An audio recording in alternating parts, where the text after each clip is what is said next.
Dozens of protesters facing charges after a pro-Palestinian protest at UC Irvine. Among those arrested, students and professors. Thanks again for joining us here on ABC7, Hulu, and wherever you stream. I'm Ellen Leyva. I'm David Ono. The people who were arrested are speaking out, saying there was no need for a police presence at the protest last spring.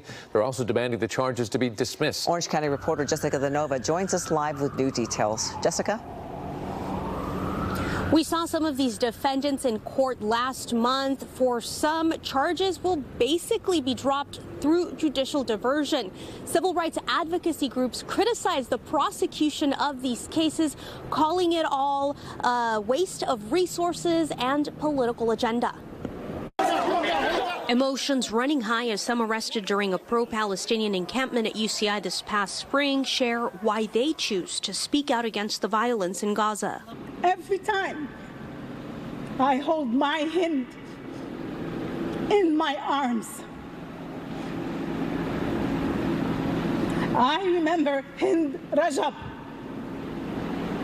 and I think of all the tens of thousands of children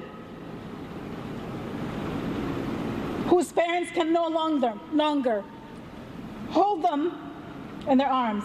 Students and professors are among those facing charges for their involvement in the May 15th campus demonstration. These courageous protesters demanded that universities divest from genocide because they do not consent to the universities in Palestine being bombed, destroyed, and turned into graveyards.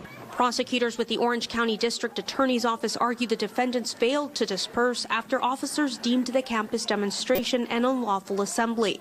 The 50 defendants arrested in connection with the encampment face misdemeanor charges. Alongside the Council on American Islamic Relations, Jewish Voice for Peace, and other nonprofits, the defendants say there was never a need for police presence and demand the OCDA's office dismiss the charges. These charges are not about upholding the law. They're about silencing dissent, about intimidating those who dare to speak up, and about criminalizing pro-Palestinian speech.